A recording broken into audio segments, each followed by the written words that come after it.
Hello students, welcome to a lesson through the virtual training center of the Brihan Mumbai Mahanagar Palika. My name is Shraddha teacher, and in this lockdown period, since we are not able to go to school children, we will be doing many lessons here online through the virtual class. So come on, let's proceed to our lesson for today. So children, today let us continue the lesson that we were doing last time in standard 9th. A subject was English.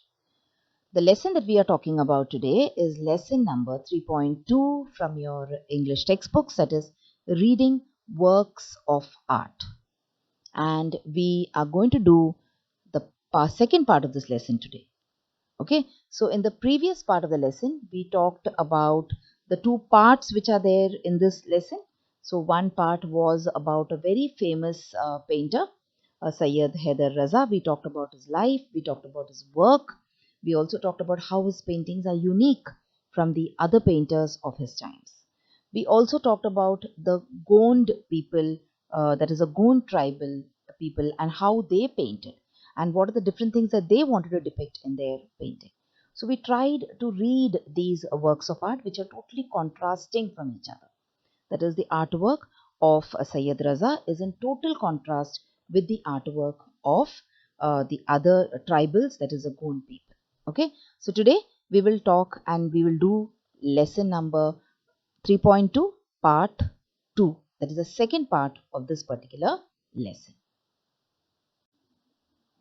So the last time we saw that this particular lesson is divided into two parts about Syed Haider Raza and Gond art, which we have already just discussed now. I will not be repeating it.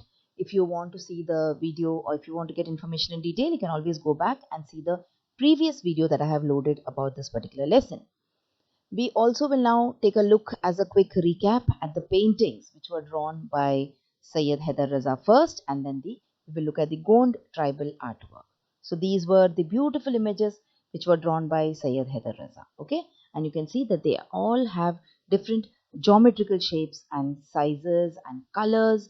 Basically, he made use of the orange color in different shades. He made use of blue color and the orange color in different shades. Then we will take a quick look at the painting which was done by the Gond tribal people. Okay, and they were in total contrast with the paintings of Syed Haider Raza, and they depicted only nature. So you can see a lot of paintings about birds, animals, etc.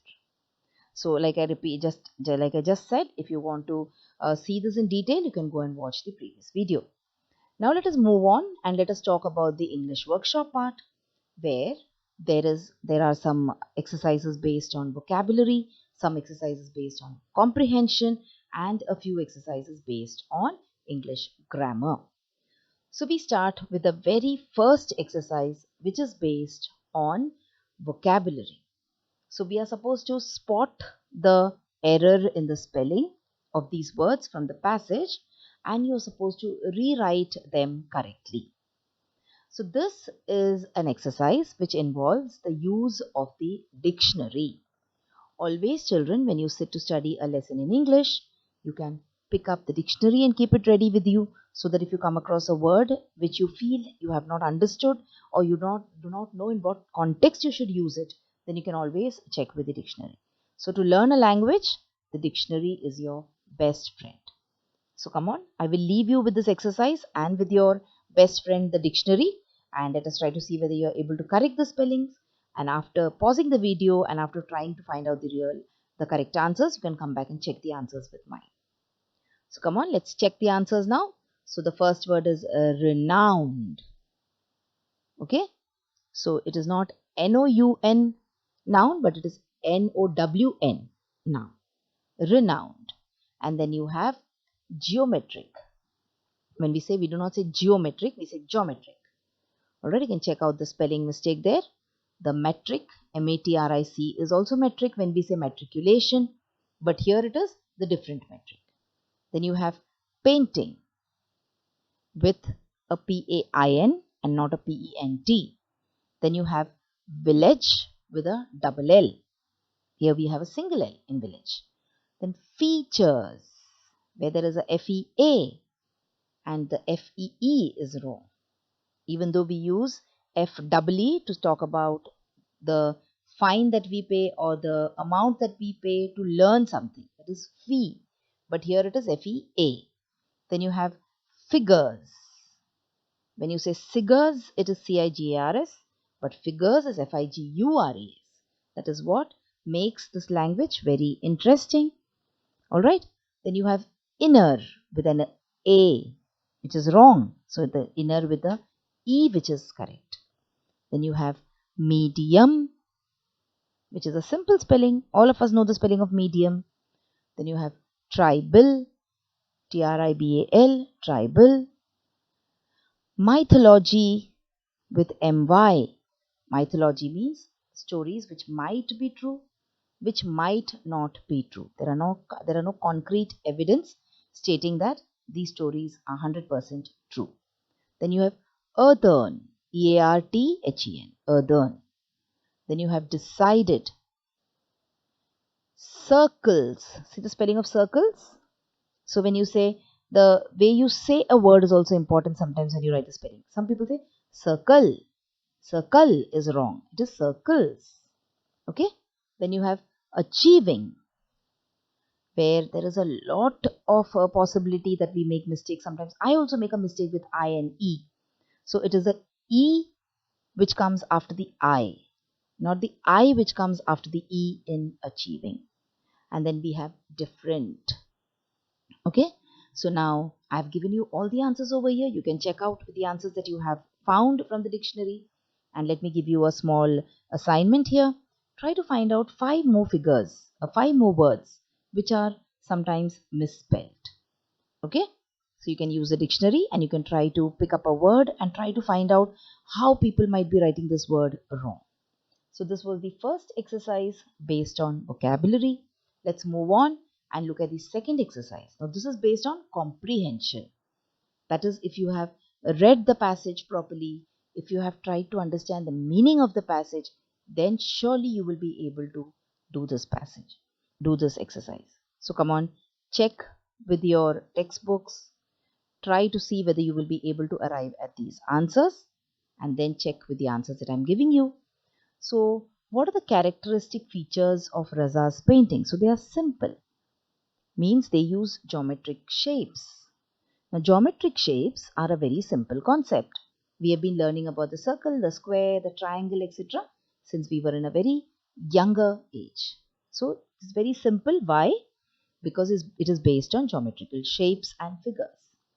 Why are Raza's paintings striking? Striking means they are very attractive. Why are they striking? Because of the color combinations that he used to use. So the moment you look at it, you are automatically drawn towards the painting. Why are they captivating? See, there is a slight difference between striking and captivating. Striking means something attracts you for a moment, and something captivates you means it holds your attention. Okay, sometimes you get attracted to something for a moment, and then when you go close to it, when you inspect it properly, you realize, oh, it is worthless. But Raza's paintings were striking and captivating as well. Why were they captivating? Because of the compositions. So once you went close to the picture and you started looking at the picture, you would continue to look at the picture. The pictures would captivate you. In a way, it would capture your attention. And what about the colors? The colors were a very characteristic feature of Raza's paintings. So we saw that which were the colors that he used? He used the basic colors of blue and orange. But he used them in such a wide variety of combinations that the painting would become striking, it would become captivating. At the same time, it would remain simple. So these are some features of Raza's paintings. Now let us move on and do another exercise in comprehension where you're supposed to complete the diagram. So I will not be doing all of them. I will touch upon a few and then you will have to complete the remaining on your own. So we will talk here about the Gond art. The previous comprehension exercise was about Raza's paintings. This is about part 2 of the lesson where we are going to talk about the Gond art.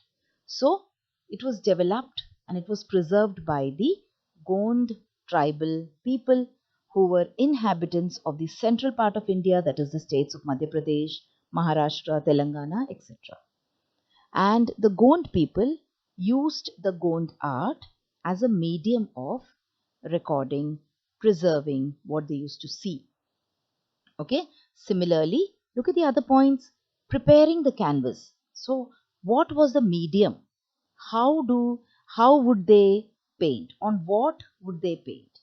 So you all know, if you have read the lesson well and if you have seen the previous video, that they used to draw on the earthen walls of their houses. Okay. Similarly, you have the other points also. How would they prepare the colors? How would they make the outlines, etc. So read the textbook well, read the text well, and try to complete this particular diagram. So this is the next assignment that I'm giving you for the week. Moving on, let's come to the next exercise, that is exercise 4, which is again an exercise in comprehension. So when you have read the passage well, definitely you will be able to answer these questions as well. So Raza's paintings do not depict life like human figures or copies of scenes from his environment. So his paintings had nothing to do with the environment. Whereas the other painting that we saw, the Gond painting, they were totally based on environment. Raza's paintings are done in the dash style. What style? Abstract style. Okay, not the concrete style. So concrete style means to think, you draw about things which you can see around you. So I can see right now in front of me, I can see my computer, I can see a water bottle, I can see a book. So when I draw about these things, it is said to be the concrete style of drawing. When I am drawing about emotions, when I am drawing about bravery, and when I am drawing about things which you cannot see, then that is the abstract style of drawing, which is Raza's painting style. Raza's paintings are not inspired by any external factor. He used to draw inspiration from within himself to draw. Raza's paintings present images from his own inner mind. Raza's paintings radiate means they give out or they emanate peace and life at the same time. The dash became the core of Raza's paintings. The bindu or the point became the core of Raza's paintings. So when you start to draw a circle, you draw the point first, isn't it? So that is the same way in which the bindu or a point became the core of Raza's paintings. It became the heart of Raza's painting. For an artist like Raza, his work or paintings are an effective medium of communication. So he used to draw things which came to his inner mind. So he wanted to tell people what things were there in his inner mind. So that means he wanted to communicate with the people. And he used his work or his paintings or his drawings as a means of communication with the people around him. So children, this was the next exercise in comprehension. Let us move on and let us look at some more exercises in comprehension or language study, where we will talk about some grammar points now. So children, if you open the textbook, you will see that there are certain other exercises also based on comprehension, but they are relatively simpler ones. So I would want you to do it on your own. Okay. Let us now directly come to the language study part, which is exercise 11 from your textbook. You are supposed to read about adjective clause, adverb clause, and noun clause. There are two parts to this exercise. You also have to find one example of each, that is adjective clause, adverb clause, and noun clause from the passage. So what I will do here is, I will guide you through the meaning of adjective clause, meaning of adverb clause, and meaning of noun clause. I will show you examples which are not there in the passage. And then once you understand the concept, once you know what the examples are, then the assignment for you is, you will pick up at least two. In the textbook they've asked you to find one example, but try to pick up two examples of adjective clause, adverb clause, and noun clause from the passage in the book. Okay, so come on, let's start by understanding what is the meaning of an adjective clause. But before that, children, we have learnt about clauses, and we know that clauses are of two types. So you have the main clause and you have the dependent clause. So what is the main clause? The main clause is that which does not need support from any other clause. Whereas here the clauses that we are talking about, these are all subordinate clauses. That is, they cannot stand on their own. They are all dependent clauses. But we have already learnt about them, so I will not go back and discuss that. We will directly go and try and see what are adjective clauses.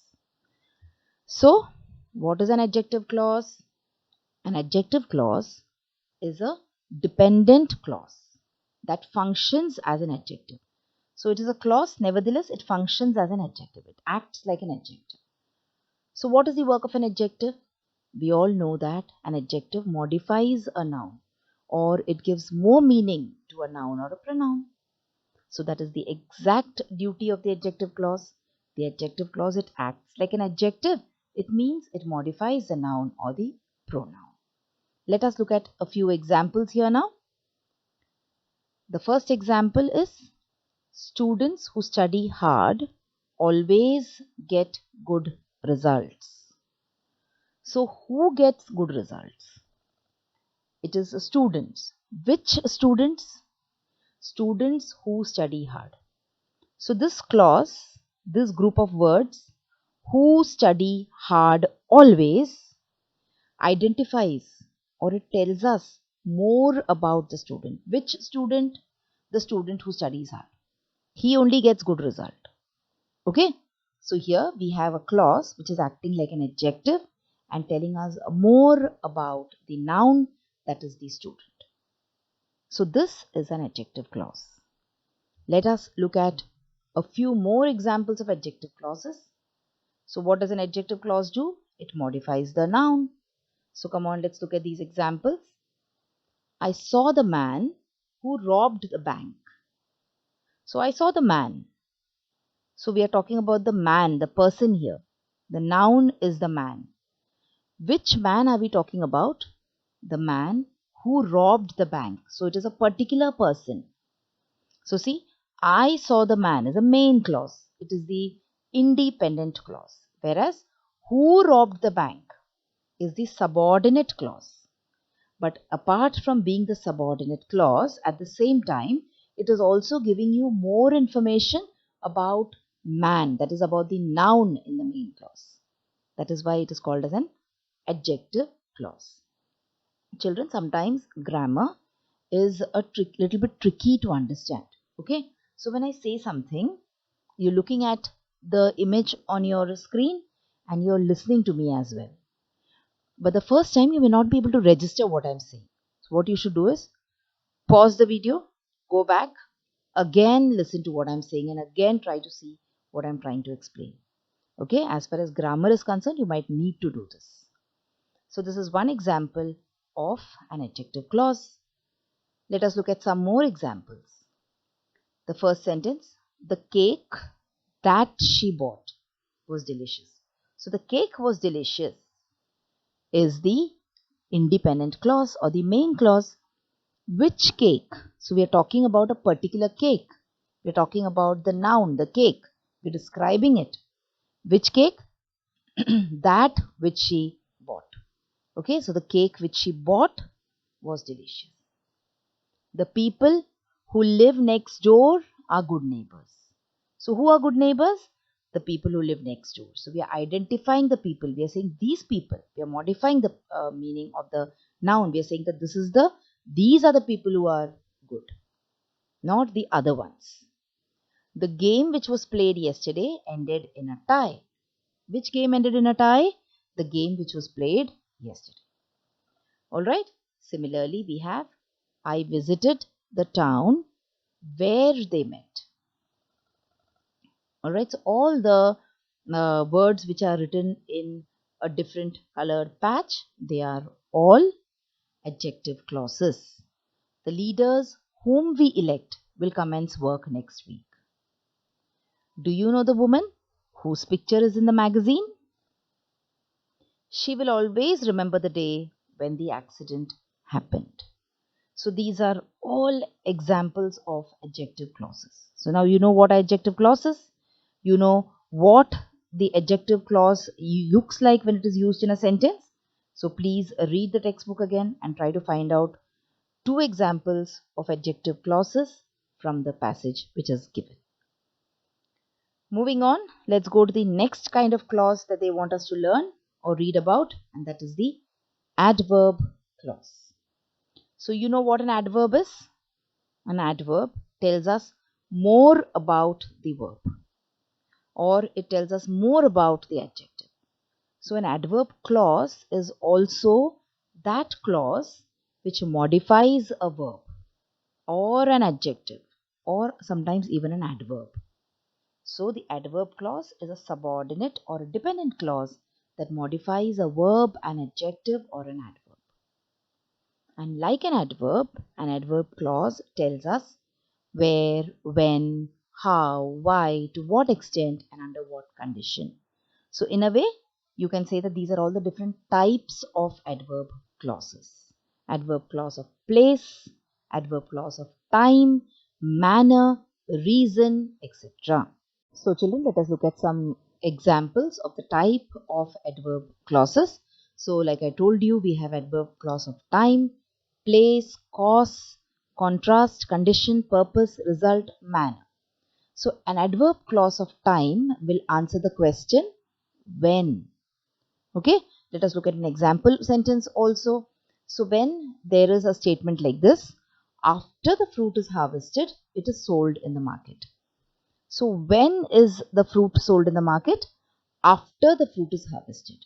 So this is the subordinate clause, that is the adverb clause, after the fruit is harvested.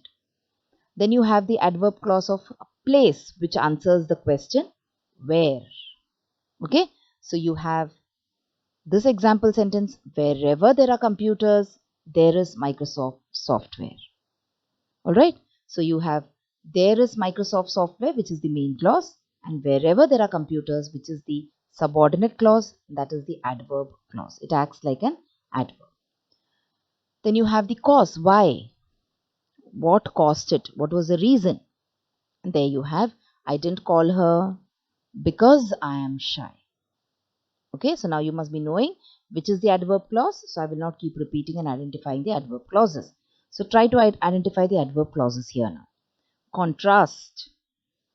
How or what are the opposites? So see the sentence. Although Jay has a master's degree, he works as a clerk store. So he has got a master's degree. He's a doctorate. But what work does he do? He works as a clerk store. Then we have the adverb clause of condition, where we talk about under what conditions. So if you save your money, you will be able to go to college. So that is a condition. You have to, if you want to go to college, you will have to save your money. Then you have purpose, means again why. What is the reason? So here you have the example. She took a computer course so that she could get a better job. Okay, so cause and purpose are almost very similar to each other. Then you have the adverb clause of result. So what is the result of something? Here you have the example. The stars are so far away that they can't be seen without a telescope. So what is the result of the stars being so far away? You can't even see them without a telescope. Okay. Finally, you have manner, where you talk about how. All right. And see the example. Ancient people used stars as if they were calendars. So these are all different examples and types of adverb clauses. Moving on, let us look at the third clause that we have to study for today, and that is the noun clause. This is again a subordinate clause. Now a noun clause, it contains a subject and it contains a verb. Okay, but like the adjective clause and the adverbial clause, it cannot stand by itself as a sentence. That is why it is a subordinate clause.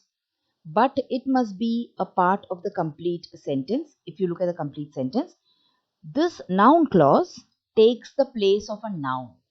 So where you should have written another noun, you write the noun clause. Confused? Let us look at some examples. See? So noun clause refers to people, it refers to things, it refers to manner, it refers to place. Okay, so all know that names of people, names of things, names of places, all these are nouns. So noun clauses refer to all these things and they answer all these questions: who, whom, whose, which, that, whether. So when a clause answers all these questions, then we call it as a noun clause. For example, see the examples here: who, that refer to people. So there are some clauses which refer to people. They caught the man who spied for China. So he was a spy. So instead of saying they caught the man who was a spy, they are saying they caught the man who spied for China. I lost the map that she gave me. So what did I lose? I lost the map. Which map? The map that she gave me. She complained to the man whose dog bit her. Okay, so these are all examples of noun clauses. Christmas Day is a day when people are happy. So when are people happy? On Christmas Day. We visited the house where our father was born. So these are all examples of noun clauses. Now what is your assignment again? Let me remind you. You have to pick up a few examples of noun clause, adverb clause and uh, adjective clause from your passage in the textbook. So children, this was the second part of the lesson number 3.2 in your textbook, Reading Works of Art. In the first video, we discussed about the contents of the lesson, and in the second video, we did a quick recap of the content and we looked at the various exercises based on vocabulary, comprehension and grammar in the English workshop part. So that is all as far as this particular lesson is concerned.